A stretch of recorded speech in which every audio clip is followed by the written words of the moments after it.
Bem, eu cumprimento a todos que estão assistindo a esse evento, que nós decidimos levar a cabo aqui no Lix Attorneys por conta da honrosa visita do Ícaro Leonardo da Silva aqui às nossas instalações, ao nosso escritório, que vem a ser diretor de patentes da Ericsson.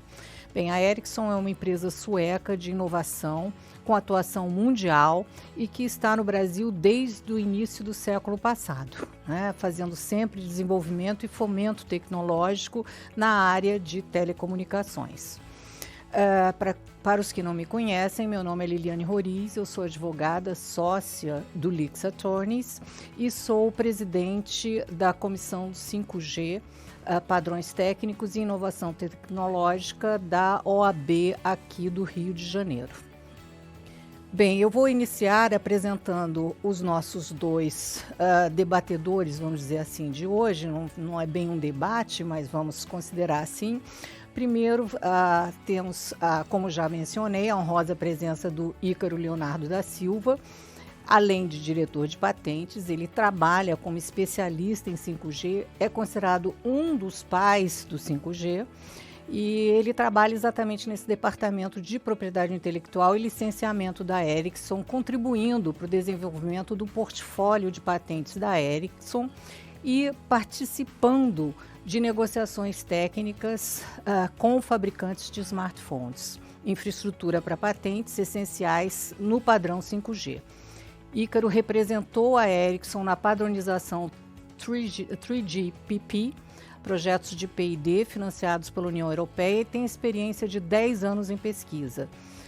Em 2019, ele recebeu o prêmio de inventor do ano da Ericsson por sua contribuição para o padrão 5G e continua a ser um inventor ativo para a evolução 5G e 6G, tendo no total mais de 1.000 patentes registradas em vários países.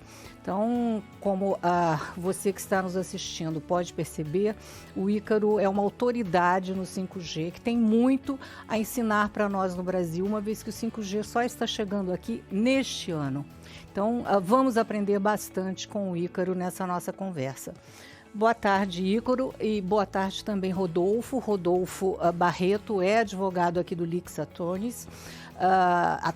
Atua muito em processos, em ações que discutem o 5G no nosso judiciário e atua comigo na comissão do 5G como coordenador, como meu braço direito, né, Rodolfo? Bem, Ícaro, prazer ter você aqui conosco. Obrigado. E eu queria começar perguntando a você para nos apresentar o 5G.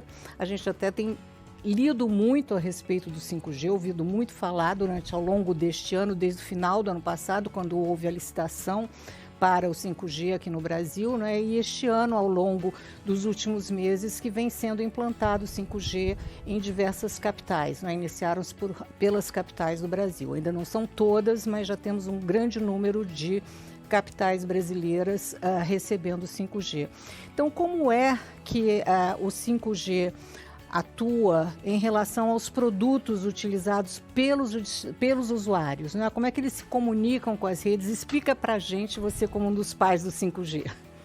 Primeiramente, eu queria agradecer por essa introdução tão generosa sua, dizer que é um prazer falar para um público aqui no Brasil sobre o 5G, é algo que eu já venho trabalhando, como você colocou aí, há vários anos, e é um período especial também, porque é o período que o 5G está chegando aqui no Brasil e deve estar até o final do ano em todas as capitais. Então, falar de 5G é falar de um conceito que existe em redes celulares que chama-se interoperabilidade. O que é a interoperabilidade? A interoperabilidade é o que permite um dispositivo como um smartphone se comunicar com uma entidade de rede, como uma estação rádio base, que são essas antenas aí que a gente vê pela cidade, sendo que essas duas entidades, esses dois dispositivos, são de diferentes fabricantes. Então, quando a gente fala do 5G, a gente não está falando necessariamente só do smartphone ou só dessa parte de infraestrutura de rede, mas a gente está falando de toda a tecnologia envolvida na comunicação entre esses pares.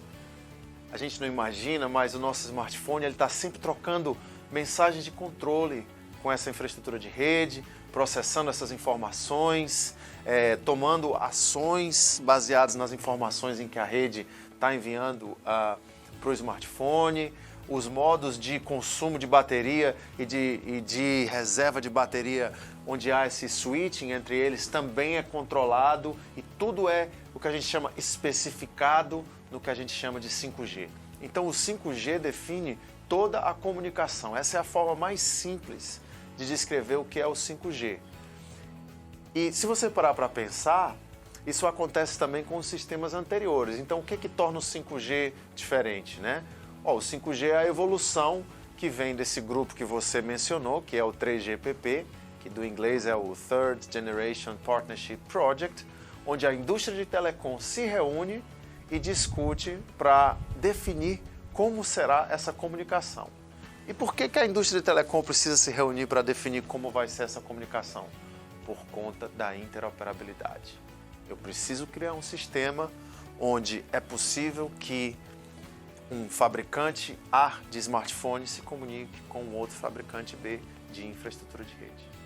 Então o 5G é essa, a gente chama também de interface aérea, né? Porque é uma comunicação sem fio, é uma comunicação pelo meio do ar, que é o espectro, né? Que são as frequências. Certo. E essa interoperabilidade desses diversos produtos, como é que ela pode ser garantida?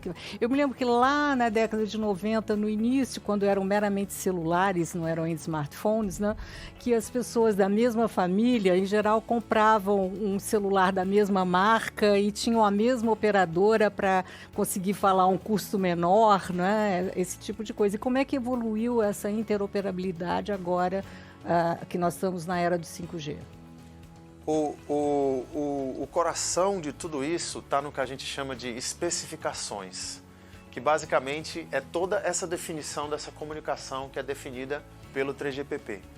O processo das especificações ele é iniciado através das contribuições técnicas, onde essas diversas empresas, né, e a Ericsson é uma delas, a Ericsson é um protagonista no 3GPP, mas existem outras também, entre outros alguns competidores nossos.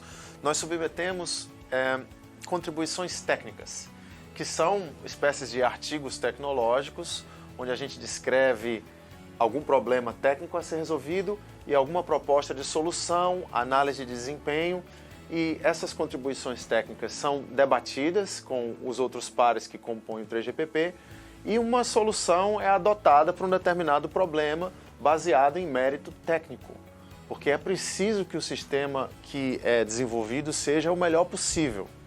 E uma vez que essas decisões são tomadas dentro do 3GPP, a gente passa para um segundo momento, que é a escrita das especificações, onde a gente sai daquelas decisões do ponto de vista de que soluções vão fazer o sistema e realmente desenha o sistema, faz ali realmente o que eu chamo às vezes de blueprint do sistema, que define toda essa comunicação, que são as especificações.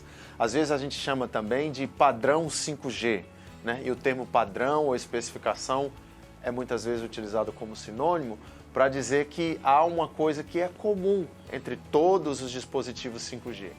Então eu costumo explicar esse conceito dizendo que eu comprei um smartphone na Califórnia, eu utilizo esse smartphone na Suécia, em Estocolmo, onde eu moro, e quando eu chego aqui no Brasil eu ligo e ele simplesmente funciona de forma muito natural e muito simples, né? É uma tecnologia que a gente não consegue nem enxergar assim a dificuldade de ver o que está acontecendo, porque realmente é algo que funciona nesses diferentes lugares. Tá. Então, o 3GPP associa vários produtores dessas tecnologias que vão resolver esses problemas técnicos, né? E é lá que define, então, quais tecnologias que vão ser utilizadas como padrão, é isso? Isso, é nesse grupo que essas tecnologias são definidas e, como eu falei antes, baseada em méritos técnicos. As melhores soluções são adotadas e, antes disso, claro, há uma discussão técnica entre os pares, né? Para definir qual é a melhor solução. Exatamente. Eu costumo dizer que eu representei a Ericsson como delegado durante a padronização do 3GPP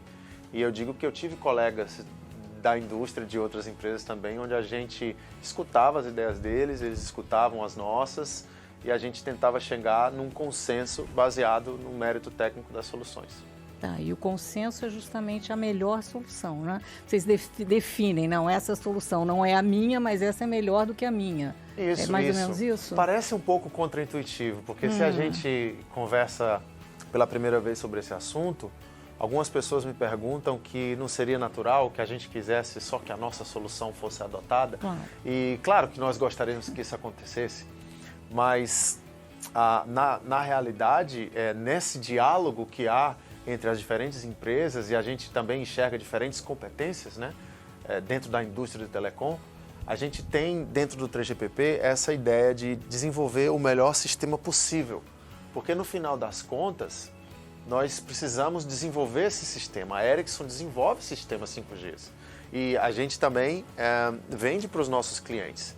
Então nós queremos que o 5G seja o melhor sistema possível, mesmo que não necessariamente sejam apenas ideias da Ericsson. Nós somos um protagonista, mas nós compreendemos também que é um projeto de colaboração, é um projeto mais plural de grande sucesso na indústria, né? Basta você pensar que nós saímos lá do tijolão, aquele aparelho caro, pesado, né, que consumia bateria com uma certa velocidade, e estamos hoje na era dos smartphones, e o 5G vem aí para revolucionar ainda mais a sociedade, a indústria e as experiências do consumidor. E quando é que a gente chega no 6G? Depende, vai demorar um pouco, talvez, do ponto de vista comercial. Existem algumas previsões e discussões, né, na linha do tempo do 6G para algo em torno de 2030, mas é muito prematuro para falar do 6G no ponto de vista que vá além da pesquisa. Então, o que eu posso dizer para você e para vocês também sobre o 6G é que existem pesquisas 6G e já existem os primeiros diálogos dentro da indústria, onde as empresas apresentam suas propostas, suas ideias iniciais, ou quais casos ou quais aplicações que podem ser visionadas, mas principalmente no Brasil, onde nós estamos realmente começando a acelerar o 5G agora, é um pouco prematuro falar de 6G além da pesquisa. Tá certo. Bem, eu vou ampliar a nossa conversa para incluir também o Rodolfo, mas você sinta-se à vontade, Ícaro, apesar de você ser um engenheiro e não um advogado, mas se você quiser participar aqui do nosso diálogo, por favor, fique à vontade, sinta-se à vontade, tá? Tá bom. É renovar o convite da doutora Eliane para o Ícaro ficar à vontade, e agradecer, aproveitar a oportunidade para agradecer a presença dele aqui. Obrigado. O Ícaro, acho que como ele já teve a oportunidade de demonstrar, ele é realmente uma grande autoridade nessas questões que envolvem todo esse ecossistema de padrões do Fórum do 3GPP, e que agora a gente vê com muita concretude na vinda do 5G aqui para o Brasil. Então, Ícaro, por favor, pode ficar à vontade. Tá bom. Continuar à vontade. Bem, pelo que eu entendo do sistema de patentes, né, eu creio que se aplica a afirmação de que em todo esse sistema 5G nós vamos encontrar tecnologias patenteadas e tecnologias não patenteadas, mas que também ainda estão em uso, né? Ou algumas até que já extinguiu-se o prazo da patente, né? Então, Rodolfo, você podia dizer para a gente, porque eu vejo muito essa intuição por parte das pessoas que imaginarem que uma patente vai impedir a disseminação da tecnologia. Você podia falar um pouco sobre isso? E claro. Se você quiser também dar Claro. uma opinião, por favor. Olha, definitivamente uma patente não impede, nem atrapalha, nem traz nenhum tipo de impacto negativo para a disseminação do padrão 5G, das tecnologias integradas ao padrão 5G. Como o Ícaro expôs aqui, a padronização feita no âmbito do 3GPP, sendo a mais nova da tecnologia 5G, ela é um esforço conjunto. A preocupação quando você elabora esse tipo de sistema, essa preocupação em interoperabilidade, ela tem como fito o interesse de que o padrão seja o mais disseminado possível. Interoperabilidade acho que é a palavra-chave quando a gente fala de padronização. Então, os titulares das patentes que submeteram suas tecnologias a esse processo de padronização, essas tecnologias que vieram a ser eleitas por esse conglomerado de agentes, por esse Fórum 3GPP, como as melhores tecnologias para o sistema, o fato delas serem patenteadas não atrapalha, principalmente porque esses titulares não têm interesse em excluir a entrada de nenhum outro agente dentro desse mercado, né? Esses titulares de patentes que são que estão dentro das especificações técnicas do 3GPP são chamadas de patentes essenciais ao padrão, ou Standard Essential Patents, né, em inglês, como na sigla CEP, que é bastante disseminada. Ele assume ele se dispõe a estar preparado a oferecer licenças para o seu portfólio de patentes essenciais. Então, esse titular ele não se coloca numa posição excludente, ele se coloca numa posição, na verdade, de ofertar uma licença, possibilitando que outras empresas venham a integrar e poder utilizar essa tecnologia. É claro que isso não quer dizer que essas patentes não tenham valor ou que essas tecnologias possam ser utilizadas livremente, não é isso. O titular ele se dispõe a licenciar e todas as empresas que desejem obter uma licença para essas patentes vão sim ter uma oferta de licença em termos isonômicos adequados, né, que é chamado pelo acrônimo em inglês FRIEND, que traduzindo seria justo, razoável e não discriminatório. Eles vão ter essa oferta. Então, ao fim e ao cabo, não. A resposta curta é que não tem nenhum tipo de impacto, empecilho para a disseminação do padrão com o patenteamento das tecnologias que integram as especificações técnicas. Em relação a essas patentes CEP, como se costuma chamar, né, essas patentes essenciais, o sistema legal brasileiro trata elas de forma diferente do que as patentes normais, digamos assim, as patentes que não são CEP? Não. O direito conferido por uma patente no Brasil é um direito de propriedade, né? A patente é um título de propriedade industrial. Ele foi erigido à categoria de direito fundamental pela Constituição. A LPI, a Lei da Propriedade Industrial, ela dá qualidade a esse direito, é o direito do titular de excluir terceiros do uso da tecnologia, traduzindo, é um direito de exclusividade. E não há aqui no nosso ordenamento jurídico qualquer distinção entre tipos de patente, né? Entre patentes essenciais, entre patentes de uma área, entre patentes que não são essenciais. Nós não temos nenhuma distinção em relação a esse tipo de patente. E nós aqui, como temos um sistema jurídico baseado na tradição de civil law, a gente tem que se atentar para o princípio da legalidade, né? Então não há nenhuma previsão no direito positivado e não temos também decisões nesse sentido em que distanciem ou limitem de alguma forma os direitos que são conferidos por essa categoria de patentes, que são as patentes essenciais a um determinado padrão, como é o caso, claro, das patentes essenciais ao 5G. E os tribunais brasileiros, eles vêm entendendo dessa forma? Têm entendido que tudo está dentro do sistema de patentes e que não há necessariamente que se tratar de forma diferente a patente essencial das outras patentes? Olha, a gente, pela nossa experiência, a gente sabe que os magistrados, os tribunais brasileiros, eles têm uma preocupação em decidir de forma justa, têm uma preocupação com a razoabilidade. Então, não obstante essa ausência de limitação, essa ausência de diferenciação legal para as patentes essenciais, o que a gente vê é que o tribunal, os magistrados e os tribunais eles estão preocupados em saber o que aconteceu nesse caso concreto. Eles não têm uma decisão modelo para cada caso, né? E dos casos que nós temos aqui no Brasil, pelo menos das patentes dessa área de telecom, que são muito associadas a um padrão, não teve nenhuma vez que o titular das patentes entrou com uma ação surpresa, entrou com uma ação como uma armadilha. Como eu disse, esses titulares eles estão todos dispostos a licenciar o seu portfólio de patentes essenciais. Então a gente não é prática que a gente tenha visto aqui no Brasil algum titular de patente dessa categoria que tenha processado sem antes tentar oferecer uma licença. O que acontece, o que a gente vê das situações que são levadas aos tribunais aqui no Brasil, é que os titulares eles ofertaram uma licença, um implementador qualquer decidiu não obter uma licença, mas decidiu ainda assim usar a tecnologia. Então, depois de esgotadas as vias de negociação extrajudicial, o titular da patente, por vezes, se vê numa situação em que ele não tem outra saída, senão buscar uma tutela do judiciário para proteger a sua patente que está sendo violada e mesmo ele tendo cumprido com a sua disposição de ofertar uma licença. E vale lembrar, Rodolfo, se eu puder complementar, por favor, que proteger a violação da propriedade intelectual, eu sempre gosto de pensar nesse sentido também, sabe? Volta lá para a origem. Eu sou pesquisador, então eu sempre tento voltar. Você tem mais de 1000 questão. patentes ao redor do mundo. E o que eu gosto de lembrar é que você está protegendo a pesquisa, você está protegendo a inovação, você está protegendo o investimento que uma determinada empresa faz para que haja algo de novo nos próximos anos.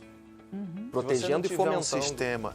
Se você não tiver um sistema que permita essa proteção, você desestimula as empresas a inovarem. Claro. Então, só se você pegar a história das telecomunicações, você vai ver uma evolução absurda, né, que transformou a vida das nossas sociedades, algo em torno de 30 anos. É um período muito curto para você sair do tijolão para o smartphone. Né? E é sempre esse mesmo grupo de empresas nessa indústria contribuindo para isso. Então, por isso que é importante a gente ter um sistema judiciário que proteja isso, porque isso traduz também a importância que é a inovação dentro do país, a importância que se dá à pesquisa e à ciência dentro do país.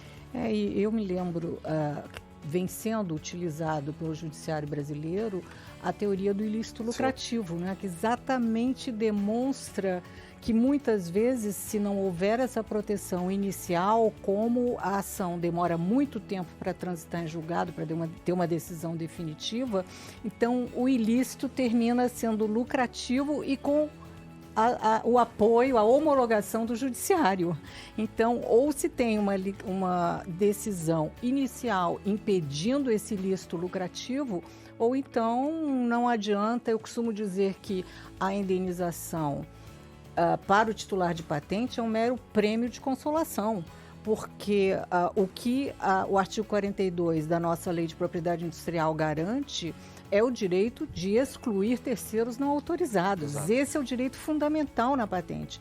Então, ou o terceiro não autorizado é impedido logo no início de usar, ou então, daqui a 10 anos, quando muitas vezes a patente já expirou o seu prazo de validade, é que vai tudo ser resolvido em perdas e danos, que não é o fundamental para o titular da patente. Existe também, Liliane, algo que também me toca um pouco enquanto pesquisador, tendo trabalhado com comunicações móveis e 5G, que é o aspecto social disso tudo. Se você reparar, ao longo das décadas, sempre apareceram novos fabricantes de telefones e smartphones. O que isso quer dizer? Que esse é um sistema que permite uma certa competitividade e não só isso, permite a entrada de novos players, né, no ecossistema. E o que isso significa para o consumidor final? Significa que o consumidor final ele vai ter mais possibilidades e os custos vão diminuir. É contraintuitivo, por isso que eu gosto de falar de patentes para telecom como algo muito especial, porque é um sistema que protege, que recompensa quem desenvolve tecnologia, mas que estimula a competitividade e reduz custos para o consumidor final. Sem dúvida, né? E o judiciário entra justamente nessa questão, né? Porque para você ter um sistema sadio que possibilite essa disseminação, você possibilite que o consumidor tenha essas opções, é preciso que quem implementa a tecnologia também respeite as regras do jogo. Se você tiver um ambiente em que só determinados fabricantes se licenciam e uma certa parte é permitida que use sem licença, você tem um desequilíbrio. Isso automaticamente tem efeitos totalmente disruptivos nesse sistema e atrapalha toda essa preocupação em você ter uma ampla disponibilidade de opções que, no final das contas, só vai beneficiar o consumidor, como você bem disse, tendo mais opções. E voltando ao que a doutora Liliane comentou sobre a questão do ilícito lucrativo, eu acho que ele entra bastante em contraposição com essa preocupação que a gente tem visto do judiciário em ver qual que é o fato do caso concreto. Se por um lado tem um titular que tentou negociar, que fez uma oferta, que estava disposto a negociar, que estava disposto a possibilitar que uma empresa implementadora utilizasse sua tecnologia mediante o pagamento de um valor, que é o valor praticado provavelmente com todos os competidores dessa empresa, por outro você tem uma empresa que ela quer, na verdade, maximizar os seus lucros e não pagar nada por isso, não pagar nada pela tecnologia que usa, né? Ou seja, ela usa essa prática do ilícito lucrativo porque ela se beneficia ao agir à margem da lei. Então essa dicotomia, essa diferença, quando demonstrada e comprovada no processo judicial, voltando à questão do tratamento dado pelo judiciário, ela tem um peso bastante grande. E felizmente, como você comentou da importância dessa resposta do judiciário nessa questão, o que a gente tem visto é que o judiciário tem dado, sim, respostas rápidas e respostas eficazes. E não é só no Brasil, né? Não é só no Brasil, definitivamente. Tem sido uma prática internacional de cortes até especializadas nesse assunto na União Europeia e nos Estados Unidos também. O Brasil segue na mesma linha ainda bem que entende que é importante proteger as empresas que inovam, né? Isso, exatamente. E eu acho que é muito importante para um país conseguir receber investimentos, receber inovação, um dos principais dados é a segurança jurídica.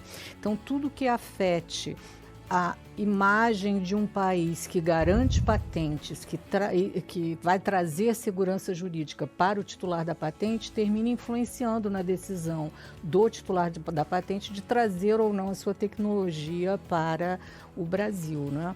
E então queria ver como você vê, Rodolfo e Ícaro, essa questão dessa garantia de proteção das patentes para trazer segurança jurídica e, em consequência, inovação para o Brasil. Eu acho que o Ícaro tocou um ponto muito importante quando ele falou da necessidade dos agentes que focam em inovação de terem justamente uma segurança para eles continuarem fazendo o seu investimento em inovação. O desenvolvimento dessas tecnologias tem impactos muito claros na nossa sociedade. O 5G ele não é só uma velocidade mais rápida em relação ao 4G. Né? O Ícaro sabe melhor do que ninguém que ele possibilita uma série de novas tecnologias coligadas. Permite, por exemplo, que você tenha possibilita que você consiga implementar a internet das coisas, possibilita que você tenha as chamadas Smart Cities, todas conectadas, auxilia em muito a possibilidade de telemedicina. Então, para que você consiga... Educação também? Né? Educação, claro, e a gente viu isso muito claramente nesse período que todos tivemos que ficar isolados e precisamos contar com as comunicações móveis, muitas vezes, para continuar as nossas atividades e para continuar a nossa vida em geral. E a empresa que ela trabalha no desenvolvimento dessas inovações, ela precisa ter uma garantia para poder atuar. Acho que nenhuma empresa conseguiria suportar os custos e o risco do investimento no desenvolvimento desse tipo de tecnologia se lá na frente ela não tiver a garantia de que essa inovação vai ser protegida de alguma forma, e de alguma forma efetiva, né? Não adianta estar só ali no papel. Então, essa garantia da proteção as patentes, em especial aqui as patentes focos da nossa conversa, que são as patentes essenciais ao 5G, ela tem realmente um poder de melhoria na sociedade como um todo, né? Não é só para a empresa que desenvolveu, não é só para o implementador. A gente, às vezes, não percebe o quanto que as telecomunicações estão interligadas com a nossa vida, né? A gente realmente está totalmente conectado hoje em dia. Verdade. Bem, alguma mensagem final, Ícaro, para deixar para os nossos ouvintes? A minha mensagem final seria de que a gente precisa se entusiasmar com a nova tecnologia, 5G chegando aqui no Brasil nesse período. Creio em todas essas promessas que o 5G estão sendo colocadas sobre o 5G, que vai transformar a sociedade, que nós vamos ter carros autônomos, que a indústria vai ser transformada, que o 5G vai ter o papel que a eletricidade um dia teve para a Revolução Industrial. E as pessoas me perguntam, você realmente acredita nisso ou você acha que isso é um pouco de ficção científica? E durante muito tempo eu tive um certo ceticismo e dificuldade de cravar uma previsão sobre esse assunto e dizer, isso realmente vai acontecer dessa forma.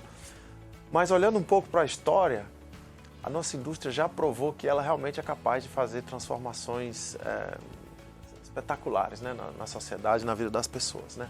Eu volto mais uma vez para esse exemplo, telefone grande, caro, eu costumo dizer que era um tio rico meu que tinha esse telefone, e hoje nós temos aí um smartphone bastante acessível, várias marcas acessíveis para parte da população de diferentes rendas.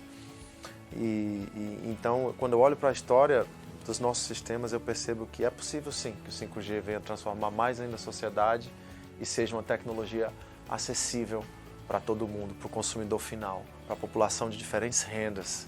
Então, isso realmente é algo que eu desejo, que eu acredito, e eu creio que isso é fruto da inovação e que isso é fruto, em parte, desses programas de licenciamento, porque são esses programas que financiam de volta essa roda da inovação que tem que continuar girando. Muito obrigada a ambos. Bem, acho que foi excelente essa nossa conversa, né? Acho que da mesma forma que você também deve ter aprendido muito com o que nós ouvimos aqui hoje. Então, me despeço agradecendo a audiência que você nos deu e desejando que a gente se encontre novamente no momento próximo em outro Soft Talk aqui do Leaks Attorneys. Muito obrigada. Obrigado. Obrigado.